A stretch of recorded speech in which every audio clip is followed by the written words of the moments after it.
জয় শ্রীকৃষ্ণ। রাধে রাধে। বন্ধুরা, আগামী রাধা অষ্টমীর দিন ভুলেও কিন্তু আপনারা খাবেন না এই খাবারগুলি। কারণ বন্ধুরা, এই 2025 সালে 2 দিন ধরে এই রাধা অষ্টমীর তিথি রয়েছে। তাই বন্ধুরা, অনেকের মনেই আপনাদের প্রশ্ন আছে যে কবে আমরা এই রাধা অষ্টমীর ব্রত পালন করব।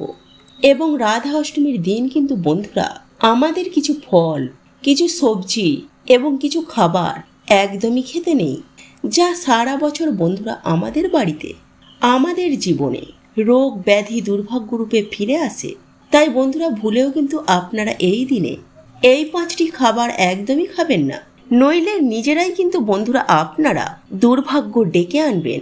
এছাড়াও রাধা অষ্টমীর দিন কিন্তু বন্ধুরা আপনারা এমন কিছু কাজও আমাদেরকে ভুলেও করতে নেই, যা বন্ধুরা আমাদের বাড়িতে অশান্তি, অর্থ সমস্যা এবং বাধা বিপত্তি রূপে সারা বছর ভুগতে হয়। তাই বন্ধুরা, এই দিন তুলসী তলায় দাঁড়িয়ে এই একটি বিশেষ কথা আপনারা একটিবার অবশ্যই বলুন।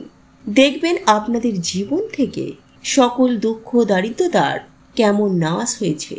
আপনাদের জীবনে আসবে অপার সুখ ও শান্তি।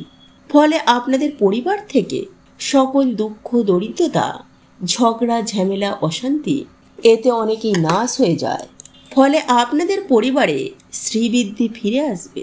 তাই অবশ্যই বন্ধুরা আপনারা কিন্তু ভিডিওটি পুরো দেখুন। কারণ সবার আগে আমরা জানব যে এই পবিত্র রাধা অষ্টমীর মধ্যে যদি স্বয়ং ভগবান শ্রীকৃষ্ণ ও রাধারানীর কৃপা আপনাদের উপর হয়, বা ভগবানের আগমন যদি আপনাদের বাড়িতে হয়, তাহলে কোন সংকেতগুলো আপনারা এই দিন অবশ্যই পাবেন। তাই বন্ধুরা, যদি আপনারা এর মধ্যে একটি সংকেত পেয়ে থাকেন বা পান, তাহলে ভিডিও শেষে বন্ধুরা একটি টোটকা বলবো যে রাধা অষ্টমীর দিন কিন্তু আপনারা অবশ্যই করবেন। এতে স্বয়ং ভগবান শ্রীকৃষ্ণ ও রাধারানী অর্থাৎ মা লক্ষ্মীর কৃপায় আপনারা যা চাইবেন তাই পাবেন। তাই বন্ধুরা, ভিডিওটি আপনারা একটি লাইক করে কমেন্টে আপনারা বলুন জয় শ্রীকৃষ্ণ ও রাধারানীর জয়। বন্ধুরা, এই ভাদ্র মাস ভগবান শ্রীকৃষ্ণ ও রাধারানীর জন্ম মাস। তাই এই মাসে যদি আপনাদের বাড়িতে মা লক্ষ্মী ও ভগবান বিষ্ণুর কৃপা হয়, তাহলে অবশ্যই কিন্তু বন্ধুরা আপনারা এই সংকেতগুলি পাবেনই পাবেন। এর মানে বন্ধুরা, আপনাদের দুর্ভাগ্য দারিদ্রতা শেষ এবং সৌভাগ্য ও ভালো সময় আসতে চলেছে। বন্ধুরা, প্রত্যেকটি মানুষ চায় যে তাদের বাড়িতে কোনো সমস্যা, ঝগড়া ঝামেলা বা আর্থিক সমস্যা না থাকুক, তাই না? তাই আমরা প্রত্যেকেই সুখ শান্তির দেবী মা লক্ষ্মীর পুজো বা আরাধনা করে থাকি। কিন্তু মা লক্ষ্মীকে প্রসন্ন করা আবার এতটা সহজ কার্য নয়। মা লক্ষ্মী যে সহজে প্রসন্ন হন না, আর যার ওপর তিনি প্রসন্ন হয়ে যান তাকে জীবনও আর কখনো পেছন ফিরে তাকাতে হয় না। মা লক্ষ্মী তার সত্যিকারের ভক্তদের কখনো না কখনো অবশ্যই কৃপা করেন, আর আমাদের ভক্তিতে প্রসন্ন হয়ে আমাদের বাড়িতেও তিনি বিরাজ করেন। তাই বন্ধুরা, আমাদের বাড়িতে মা লক্ষ্মী প্রবেশ করার আগে এই সংকেতগুলি বারবার তিনি দেন। তাই শাস্ত্র অনুসার বন্ধুরা, এই সংকেতগুলো শুধু ভাগ্যশালী ব্যক্তিরাই পায়। তাই আপনি যদি এই সংকেতগুলি পেয়ে থাকেন, তাহলে আপনি নিশ্চয়ই বুঝতেই পারছেন যে আপনি কতটা ভাগ্যশালী। কারণ খুব তাড়াতাড়ি বন্ধুরা আপনাদের বাড়িতে স্বয়ং মা লক্ষ্মীর কৃপা হবে। আপনাদের দুঃখের দিন শেষ, এবার সুখের দিন শুরু। খুব তাড়াতাড়ি আপনাদের জীবনে সৌভাগ্যের আগমন হবে। কারণ মা লক্ষ্মীর কৃপায় দিন দুঃখীও রাজায় পরিণত হয়ে যায়। তাই যদি বন্ধুরা আপনারা এই সংকেতগুলি জানতে চান, তাহলে অবশ্যই পুরো ভিডিওটি কিন্তু দেখবেন। এবং বন্ধুরা, ভিডিওটিতে একটি লাইক করে কমেন্টে হর হর মহাদেব ও জয় শ্রীকৃষ্ণ অবশ্যই লিখুন। এবং সাথে আপনারা বলুন জয় মা লক্ষ্মীর জয়। নাম্বার 1, টিকটিকি। বন্ধুরা, যদি আপনার বাড়িতে একই জায়গায় 3টে টিকটিকি দেখতে পান, তাহলে এটি বাড়িতে মা লক্ষ্মীর আগমনের সংকেত। আবার যদি একটি টিকটিকি আপনারা অন্য একটি টিকটিকির পেছন করতে থাকে, তাহলে এটা আপনার বাড়িতে উন্নতির সাক্ষাৎ সংকেত দেয়। এমনকি তুলসী মঞ্চে আপনারা যদি টিকটিকি দেখতে পান, তাহলে এটা খুব ভালো সংকেত বলে মানা হয়। তাই যদি কোনো বিশেষ দিনে আপনারা যদি এমনভাবে টিকটিকি দেখতে পান, তাহলে তার উপর অবশ্যই আপনারা চাল ও সিঁদুর দেবেন। এতে বন্ধুরা দুর্ভাগ্য কেটে সৌভাগ্যের আগমন হয়। নাম্বার 2, কালো পিঁপড়ে। বন্ধুরা জ্যোতিষ শাস্ত্র অনুসার কালো রঙের পিঁপড়েকে মা লক্ষ্মীর সংকেত বোঝায়। তাই বাড়িতে যদি হঠাৎ করে কালো রঙের পিঁপড়েরা গোল করে ঘুরতে থাকে বা লাইন দিয়ে যেতে থাকে, তাহলে এটাও মা লক্ষ্মীর আগমনের সংকেত দেয়। তাই বন্ধুরা কালো রঙের পিঁপড়ে দেখতে পেলে তাকে আটা বা চিনি খেতে দিতে একদমই ভুলবেন না। এতে বন্ধুরা কিছুদিনের মধ্যেই আপনাদের দুর্ভাগ্যের নাশ হয়ে যাবে। নাম্বার 3, বন্ধুরা আমরা সকলেই জানি যে স্বপ্নে আমরা বিভিন্ন রকমের সংকেত পাই। তাই যদি বন্ধুরা আমাদের ভাগ্যে ধন প্রাপ্তির সংকেত থাকে, তাহলে সেটি মা লক্ষ্মী আমাদেরকে স্বপ্নের মাধ্যমে দেন। তাই যদি স্বপ্নে বারবার আপনারা ঝাঁটা, পেঁচা, সাপ, বেজি বা পয়সা দেখতে পান, তাহলে অবশ্যই বন্ধুরা নিকট ভবিষ্যতে আপনাদের ধন প্রাপ্তির যোগ রয়েছে। নাম্বার 4, শঙ্খের আওয়াজ। যদি বন্ধুরা আপনারা বারবার স্বপ্নে সংকেতের আওয়াজ শুনতে পান বা আপনার যদি মনে হয় যে আশেপাশে বারবার কোথাও শঙ্খ বাজছে, তাহলে নিশ্চয়ই বন্ধুরা আপনাদের ওপর মা লক্ষ্মীর কৃপা হয়েছে। খুব তাড়াতাড়ি বন্ধুরা আপনাদের জীবন থেকে দুর্ভাগ্য কেটে সৌভাগ্যের আগমন হবে। তাই এই মাসে যদি বন্ধুরা আপনারা এই সংকেতগুলি পেয়ে থাকেন, তাহলে আপনারা খুবই ভাগ্যশালী। বন্ধুরা শাস্ত্রে বলছে যে জন্মাষ্টমীর ব্রত পালন করলে আমাদের রাধা অষ্টমীর ব্রতও কিন্তু পালন করতে হয়। কারণ এই রাধা অষ্টমীর ব্রত পালন করলে বন্ধুরা 1,00,000 ব্রতের ফল পাওয়া যায়। তাই রাধা অষ্টমীর দিন ভুলেও আপনারা এই খাবারগুলি খাবেন না। এবং এই দিনে আপনারা কোন কাজ করতে পারবেন এবং কোন কাজগুলি এই দিনে আপনারা ভুলেও করবেন না, এবং কোন ভোগটি এই দিনে রাধারানীকে না দিলে তিনি প্রসন্ন হন না। এছাড়াও রাধারানীর প্রিয় ফুল এবং ফল, এবং এই দিনে বন্ধুরা কোন খাবারটি আমরা গ্রহণ করতে পারি এবং এই দিনে আমরা কোন খাবারটি গ্রহণ করলে সারা বছর সৌভাগ্যে ভরে উঠবে, এমন অনেক কিছুই বন্ধুরা আজকের এই ভিডিওটিতে জানবো।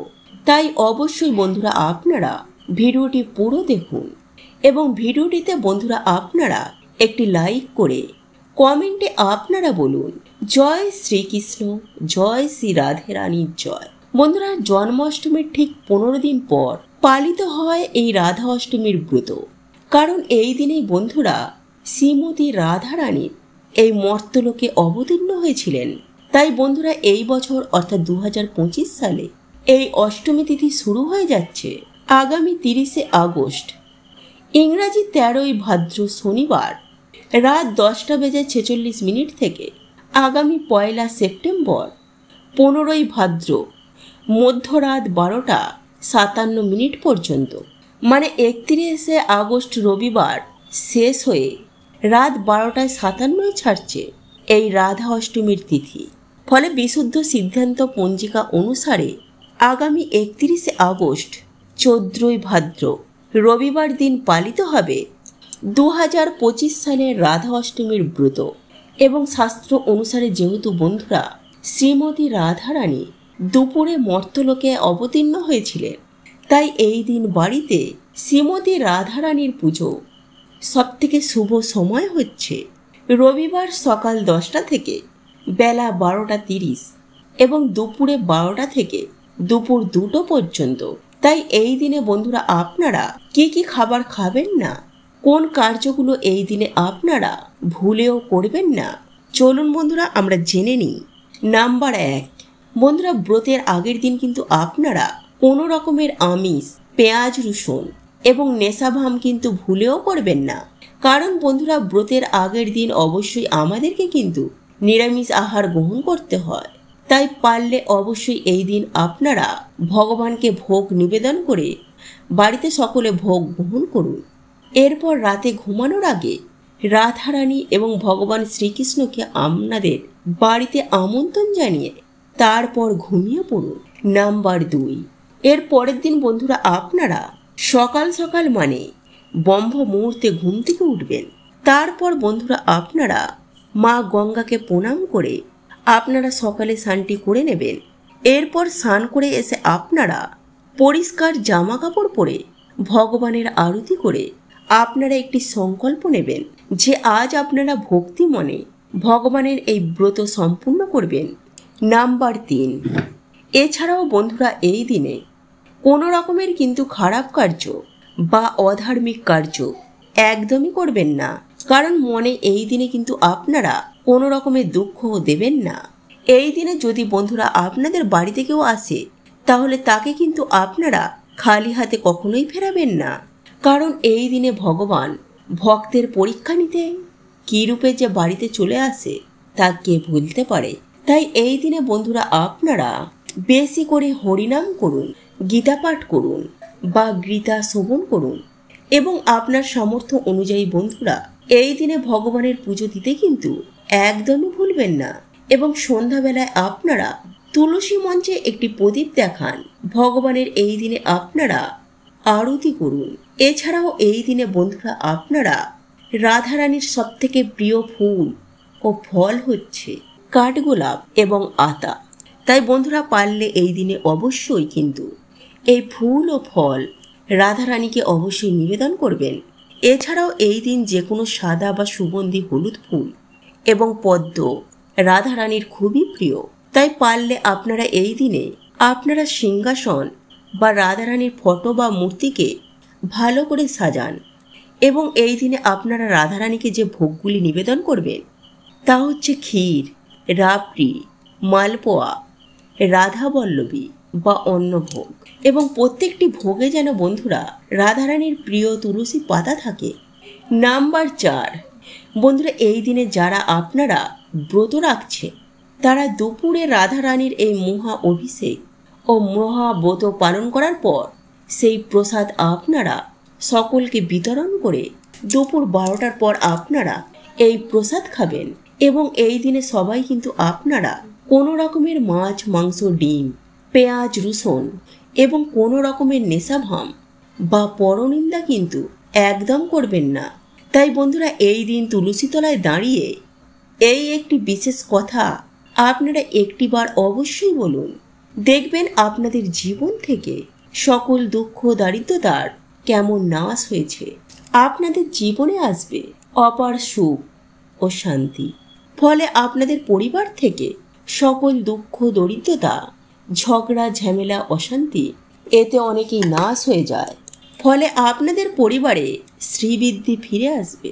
তাই চলুন বন্ধুরা এবার আমরা জেনে নিই যে আগামীকাল রবিবার রাধা অষ্টমীর দিন আপনারা কি কি করবেন।